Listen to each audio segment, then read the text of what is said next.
My name is Dr. Ahmed Ali. I am the Executive Director for Somali Health Board. My name is Coach Abdurrahman Sirat. I am the head coach for Somali Health Board soccer team. My name is Mohammed Maalim. I've been with Somali Health Board soccer since the beginning. My name is Mohammed Qasim. I'm a 19-year-old soccer coach at Somali Health Board. Meet the Somali Health Board Soccer Club.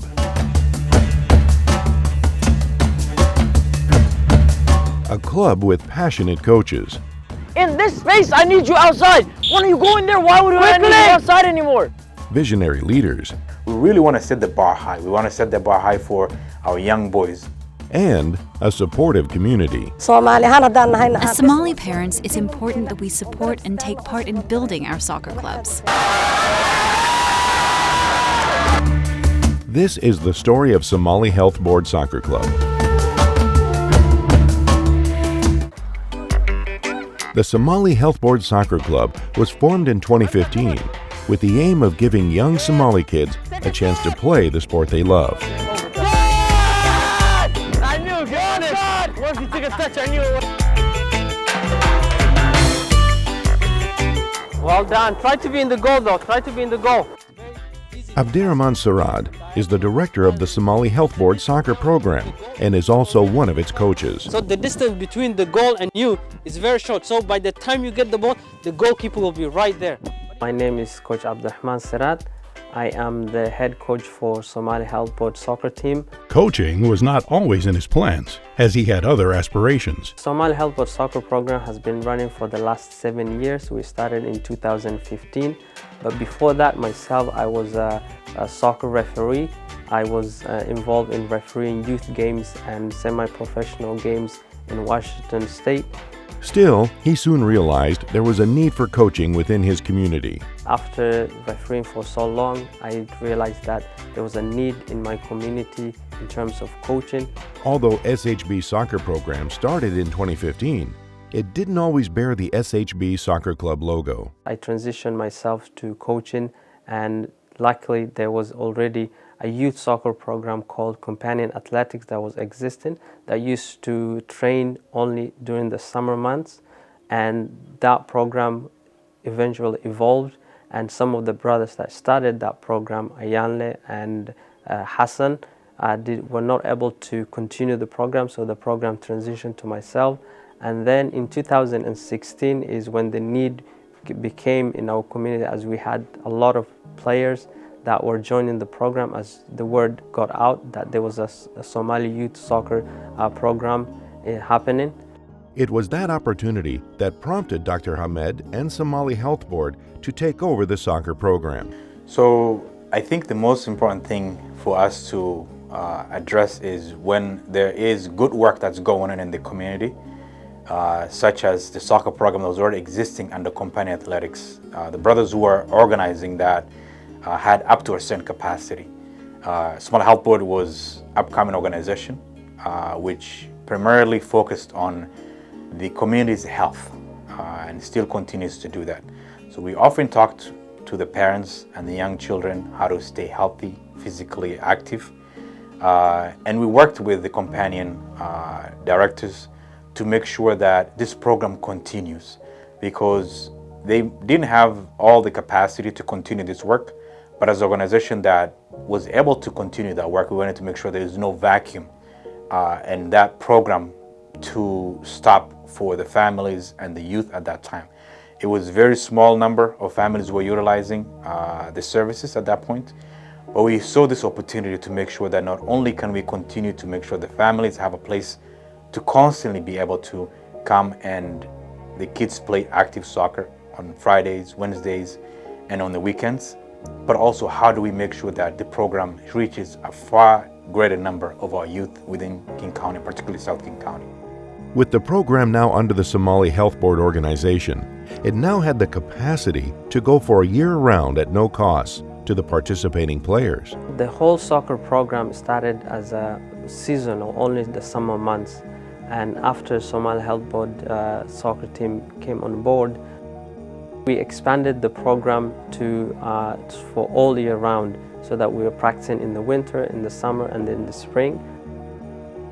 And what we normally do is our practices are held regularly throughout the year, and then in seasons we play we compete under Washington Youth Soccer for the recreational leagues and recreational summer leagues as well. So when we talk about the program, we actually sat down, we strategized how do we grow this program, at the same time making sure that it's not a financial burden to the families. We know our families are all struggling with multiple needs when you look at economic needs of immigrant refugee families. There's no way we could run a successful program if we're asking families to pay every single month. And we wanted to make sure that the children have an access to wonderful coaches and assistants, people who are in the community, who are dedicated, such as Coach Abdurrahman and his staff. So we took upon ourselves to make sure that we look for opportunities within the county to come with grants, strategize along those lines. And we're very successful with that because we made sure those families are able to come in not just during the summer and play active during the summer, but during the winter as well. And that's essentially trying to find an indoor facilities for the families to continue to bring their children in the evening after school. And that requires that you have to have funding to continue that work. I think at the end of the day, when you have a specific need within the community, as our organization has always demonstrated, is to figure out how do we come with the solutions to make sure it's sustainable. And ever since 2015, it's been able to be sustained. So for Somali Health Board, we are very lucky to have amazing coaches and supporting staff. Currently we have 4 coaches, but before I talk about the 4 coaches, I want to give a special thank you to all the volunteers and the coaches that have helped us previously. We had Coach Sulup, who helped us at the beginning. We had Coach Muhammad Bongo, who also helped us way at the beginning when we first started the program. We also had Yasmin, who was also the parental liaison on the mom's side, who did a fantastic job and helped us also. We had also Ferdoso, who was also the parental liaison for the mom's side, that also helped us, who is also the mother of Hamza. And currently we have Coach Muhammad Ma'alin, who is also was the original founder of this soccer program. With him, I think this program would not have existed if he hasn't been sticking around and helping us and seeing the need for him to be able to be instrumental in developing this program. So we are very lucky to have him with his always correcting us and never afraid in pointing out where we need to be improving. And also we have Coach Muhammad Qasim, who is the youngest coach that we have, who is instrumental in also the program and running the trainings and putting the teams together and contacting the players, and his amazing strength and leadership that he shows, and his mental capacity to be able to do the soccer training, also to do his schooling, to also do his refereeing on the days that we do not have soccer practices. So we're very lucky to have such a hard-working and young and with a lot of passion. And also we have Hassan, who was also was the original coaches that started this program with us, and he has been sticking with us for the last 7 years. And with his vision and his knowledge of his experience that he brings to, because he used to be one of the players that used to go 3 in the afternoon when we were back home in Africa playing the soccer, and him bringing that passion and still sticking around and providing the knowledge, especially to me, and giving the insights and the knowledge is amazing to have such a team that is connected. And we're very connected, and we're never afraid to critique each other and try to fix our shortcomings. We complement each other very well. What I'm missing, Coach Muhammad Ali or Coach Qasim or Coach Hassan has it, and whatever they're missing, I have it, and we cover each other, and we stick together. And our passion is all centered, and we have one main goal, which is to develop and help these youngsters, because they have no one else. If no one else helps them, then who's going to help them? And that's the main goal that we have, is we are here and we're willing to help, and we're willing to further this program and help all the players in South King County. Their current coaches were not initially hired as coaches. In fact, they never had any formal interviews. They just stumbled on coaching after realizing the need for more coaches. I had a boy that needed some sports. So I was looking around and I saw Brother Abdurrahman, they were studying a program. So I brought my son to the practices.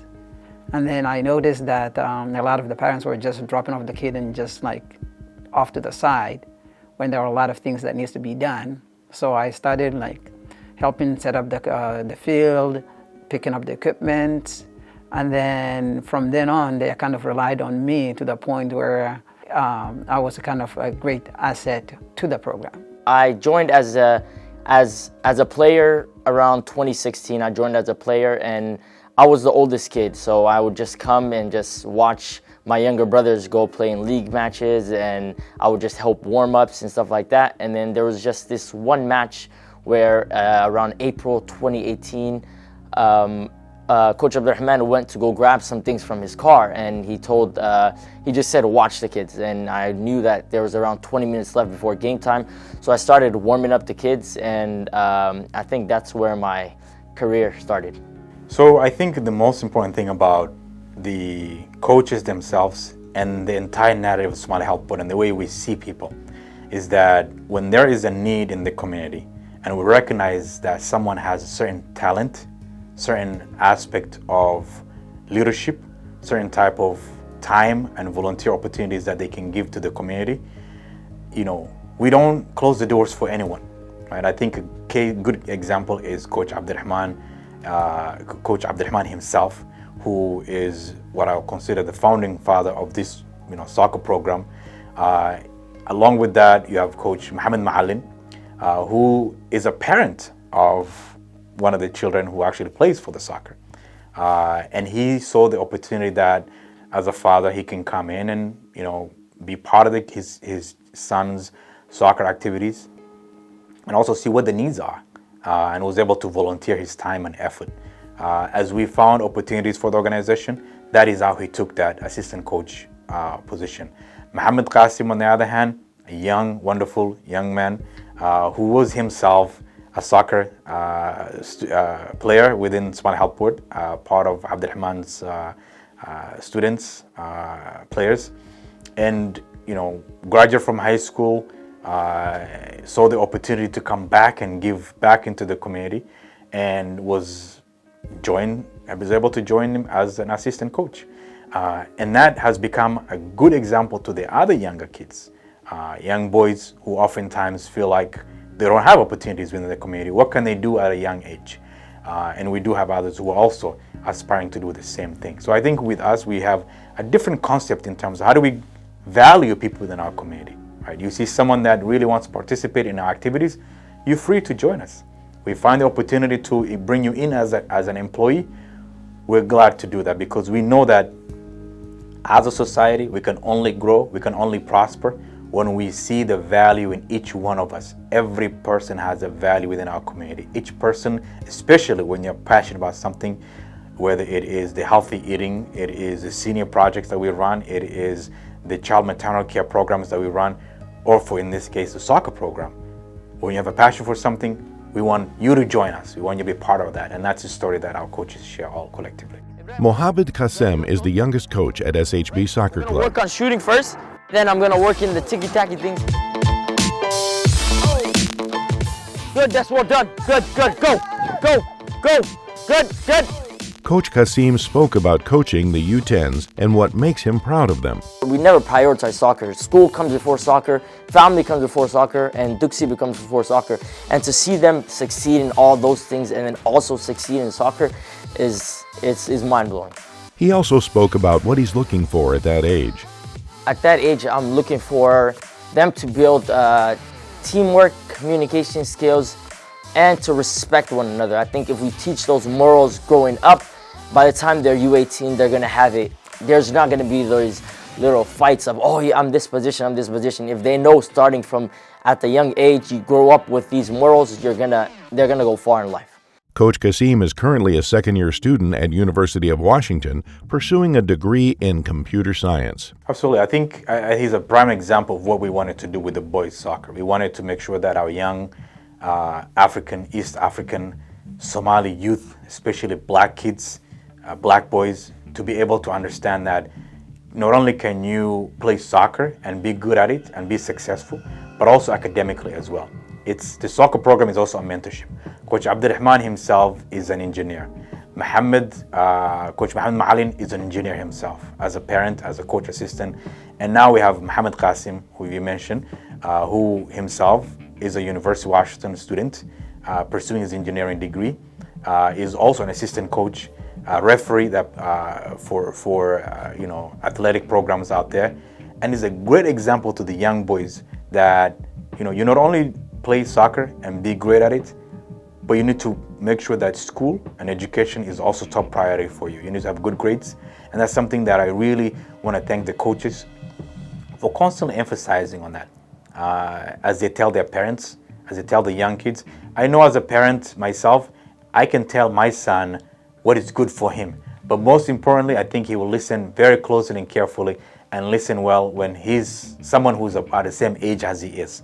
And that's where Coach Mohammed Qasim comes in, rallying these young boys, telling them how to behave, telling them how to make sure that they are successful both in the realm of the sports, but also academically as well. With now passionate and hardworking coaches by his side, Coach Abderrahman and his team were able to expand and conduct year-round practices, with each coach bringing their own unique training techniques. Our practices are held twice a week, Wednesdays and on the weekends, Saturdays, when we don't have any leagues going on. So we have twice a week practice, and in the practices what we concentrate is getting the players ready for the league games that they are either going to compete in the future or are currently competing, because without practice you cannot really compete in the league games that we have to be ready for it. I usually come up with specific drills that's needed to basically help with their shortcomings. But I will see the need and then tell them, hey, I see our boys are doing this. Is there anything that we need to do to make them improve on that? And I suggest what we need to do, the coaches need to do, and then they implement drills to make it work. My technique is a bit harsh, but I think they understand that. Have you ever seen it in your life? Go one time, can you find it in your highlights? Listen. Can you ever find it? 2009, what day? You're gonna run right now if you don't tell me what day.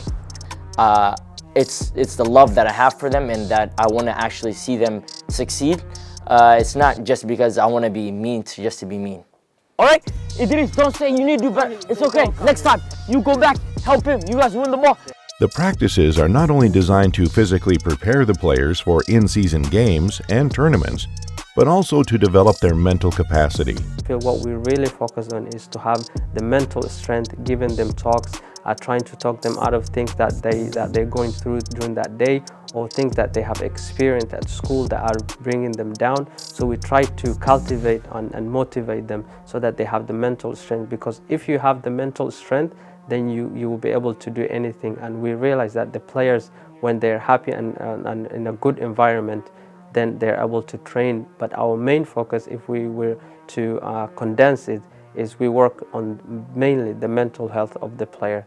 These practices are also culturally and religiously appropriated for a community that's striving to preserve its heritage and identity.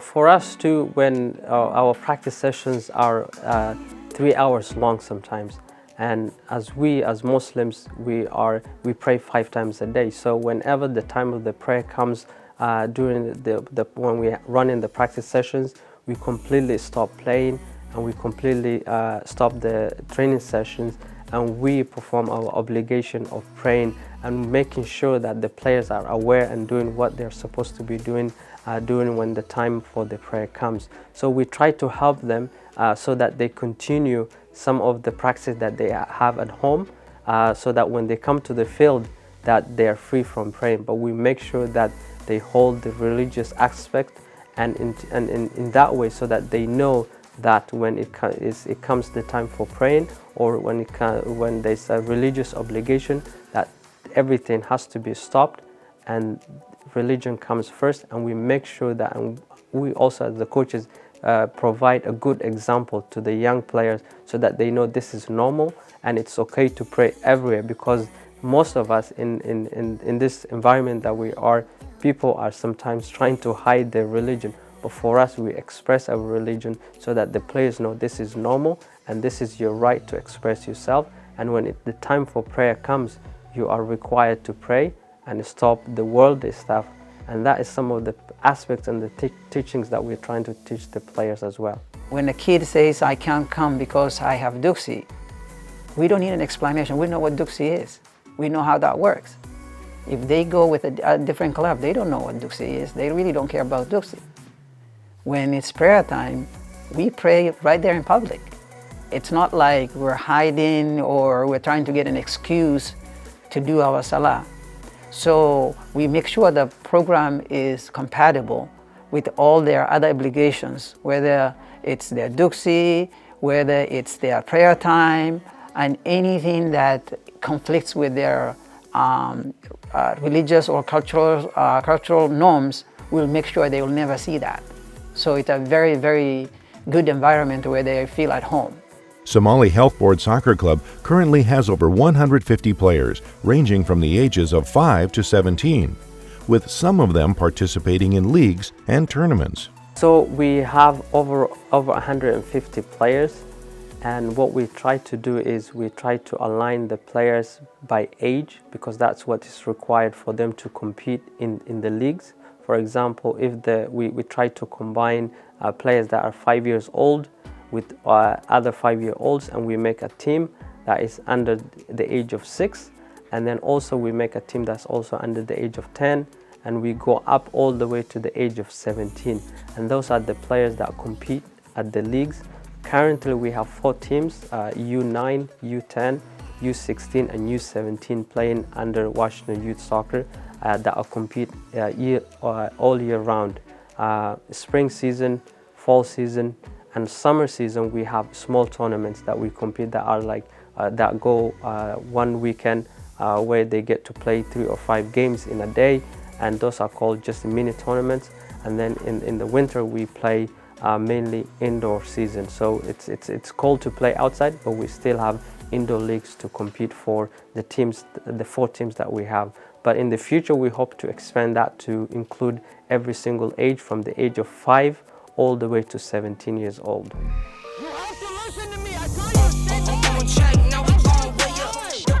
Again, Amira, come on!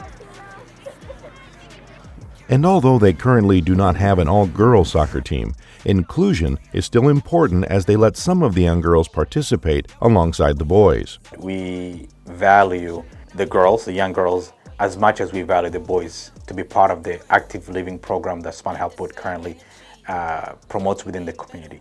I think it's really, really important that mothers and fathers as well understand that the reason why we're doing this is not just because we want the boys to play. We really want all our kids to be healthy. We want them to go out and run and play. Girls the same way. If a child is not physically active, whether it's a boy or girl, there are a lot of health issues that come along with that. That includes chronic diseases like diabetes, hypertension and others. Childhood obesity is one of them as well that we really need to target. And that's why we promote both girls and the boys to be able to play the soccer programs that we've implemented within the community. Parents attending practices and games shows that community support is important for the advancement of this program. And with the addition of more programs for younger kids, more parents are now showing up to practices and games. I drove 45 minutes to come watch my kids and see how they're performing. I encourage other parents to do the same. Bring your kids and have them participate. It will build them physically and mentally, as well as their overall health. Other parents echoed the same sentiment. It's good to bring children outside, bring them to the field, and to encourage them. Children should not always be kept at home because there's nothing better than playing sports. As Somali parents, it's important that we support and take part in building our soccer clubs. Because kids like to perform for their parents. And it's amazing to see a lot of parents around.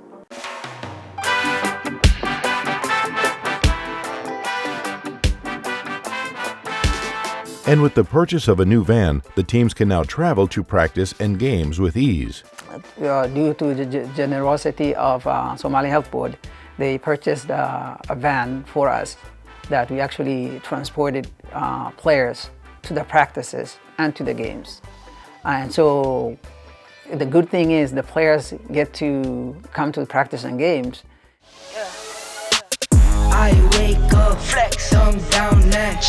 A good number of the current players are now in high schools and are playing for their respective schools throughout King County, Washington.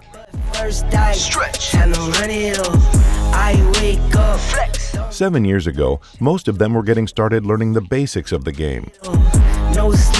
This shows the growth of SHB soccer program. I think at the end of the day, when you have a specific need within the community, as our organization always demonstrated, is to figure out how do we come with the solutions to make sure it's sustainable. And ever since 2015, it's been able to be sustained, and the number of children have grown from the small number that we had to now of 150 plus kids who are actively playing. Some of them have graduated and gone to high school and playing for their respective high schools.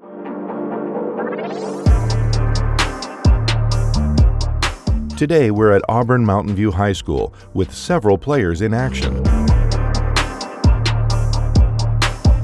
Hamza Abdil is an aspiring young phenom, displaying exceptional skills and an understanding of the game.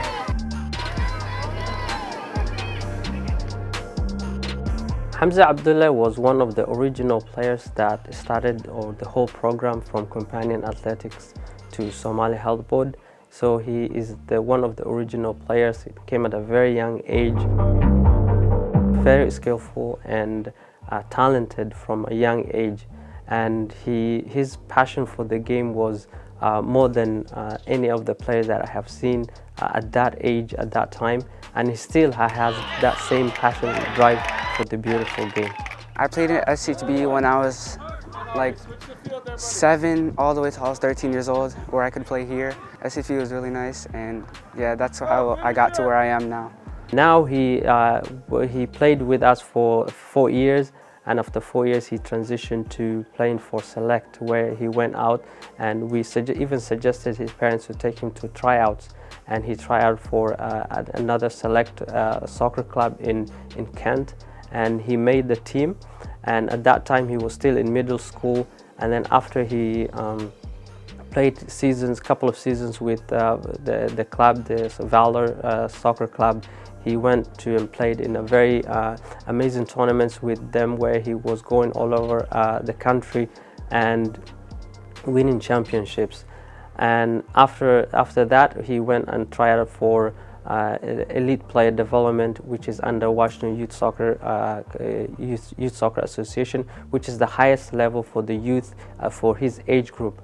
And luckily he made it. I'm not surprised, because he's very talented and he has what it takes that most of the coaches are looking for, and the player has passion and he's very into the game. So he made the team, and he's playing in one of the highest youth soccer clubs in Washington State. And for him, I will not be surprised if in the coming 2 to 3 years if he plays for the U.S. youth soccer team.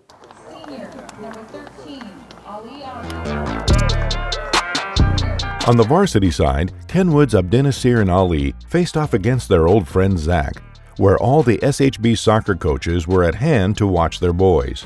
Ali and Abdinasir, they both play for Kentwood. Both of them are a fantastic player, very skilled, and in the fall season when we played together in Somali Health Board, they helped the team a lot, and they were Abdinasir was the striker and Abdi was the midfield player. And in high school, that's still the position that they play, although Abdi is more of a versatile player where he can play multiple positions, defensive mid, but his main area or his main strength is a central midfielder. So both of them are very talented, and they are teammates, and they're doing a fantastic job at the high school games this season. Our second feature game was at Kent Meriden High School, where Nuru and Yasin went against their friend and teammate Mohammed. So another example is where we have Nuru and Yasin playing for Kent Meridian, and Mohammed playing for Thomas Jefferson. They are teammates in Somali Helpwood, but in one of their high school games, they played against each other. All of the players displayed very good skills, and they were helping their high school teams, although they knew each other and they are friends in Somali Helpwood. But that night they were rivals, and they were competing and showing passion, and each one wanted to win, although Nuru and Yasin came up with the win. Today, Nuru had a special guest. Nuru's father spoke about the importance of parents coming to games and supporting their children. I came to support my son Nuru and his friend Yasin. They played great and they won, which makes me very happy. It's always good to support your kids' dreams, and as you can see, they love playing soccer, and we try to support them. Our third feature game featured Shamarke and Abdullahi, who play for Evergreen High School. Shamarke is the captain of the Evergreen High School soccer team and led his team to victory. Today's game is not like the one that we thought. Like the first game we played against them, we won 11-1, but now we won 1-0. So we have like a lot of aspects that we can improve from. Sharma has been an unbelievable kid for the entire season, and he's been a leader from the start, on time to every practice, really good attitude. He plays super hard, and he's the type of kid that we want out here. Really good student, really competitive athlete, and just does whatever we ask. It's been a real pleasure coaching him this year. As always, the SHB soccer coaches are at hand to watch and congratulate their boys. But sometimes can't help when their coaching instinct kicks in, giving feedback on the games and pointing out what they could have done better.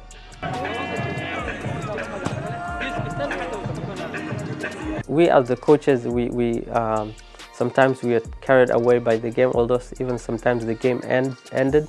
But sometimes we think that the game is still going on, and we want the game to be even longer. So the 30 minutes or 45 minutes that they're playing, we still think that it's very short. So whenever we get to meet them again after those minutes that they're on the field, we tend to rush to them, especially when the game is not going the way we want or when they're losing. We want to be able to be there and tell them we're still here with them, and no matter what they did on the field or the mistakes that they made, we're still here, and we're happy with the efforts that they gave. I encourage all the parents to also come and support your kids. Every year at the end of the soccer program, SHB hosts an annual banquet that summarizes the entire year, recognizing and celebrating the achievements of players, coaches, and parents, not only in soccer, but also in academics. But the evening itself was a celebration. The evening is, how do we celebrate these young boys and girls who have been able to, the last 2 years, been able, just like the adults themselves, locked up at home because of the pandemic, have gone through a whole lot of social isolation. But at the same time, maintain their positivity, also maintained the social distancing, the mask and the vaccinations, and were able to play soccer at the same time when time permitted. We also celebrate those ones who, achieved well their Quranic studies. We celebrate those ones who are graduating for high school, those who are academically achieving well. We celebrate the young girls who have shown exceptional, soccer skills as well. And we also celebrate the parents. We also celebrate the parents because we want them to show the gratitude that they're part of this effort and this experiment Somali Helpwood does with youth and healthy eating and activities. It's also worth noting that we had Somali businesses such as Lido that was able to come and support the community at the time of this. We had other organizations that were present at the same time there, and also indicate to our major achievements and thank the coaches, Coach Abdurrahman, Coach Mohammed Qasim, Hassan, and others as well, that we appreciate them, that we are grateful for the work that they do in the community, and this youth to see themselves and dress up and have fun and have good meals. It's amazing to see this, and congratulations to everyone. I wish you very well, and I look forward to working with the Somali Health Board and with our young people to be able to make sure that our families have opportunities in every community across Washington State. Thank you for letting me be here with y'all today. With passionate coaches and visionary leadership at the helm, the SHB soccer program is headed for achieving greater things. I think for us, healthy eating, active living, such as the soccer program, is part and fabric of the Somali Health Board. And we envision a program that caters more to our communities, increase the number of participants within our community, increase the number of youth who are not just athletically empowered, but also networking with other health professionals and other professions within our community. We really want to set the bar high. We want to set the bar high for our young boys. And I keep referring to the young boys because I know as a black man in this country that it's really difficult for a young black boy to be successful in this society because of a lot of social, economic, and injustices that happens. And it's up to us as professionals to make sure that we're giving these young boys and girls opportunities, not just in soccer, but also academically and professionally as well. So I think in the next few years, we're hoping that with the guidance of our coaches, that this program increases the number of families who are utilizing it, but at the same time setting up the bar high to a point whereby our youth are playing in the MLS. Our young boys are playing for the Sounders, and the ones who graduated are coming back into the community to continue to serve the younger ones. And hopefully we'll have our own soccer field specifically dedicated to the Somali Health Board and its work, but everyone within King County can utilize that facility. Because I think at the end of the day, when you have ownership of certain things in the society, that is when you can grow. If you're constantly leasing out space, you're constantly looking for space, you cannot grow. And I'm hoping that, with our leadership, we can set our goal high enough to be able to achieve that.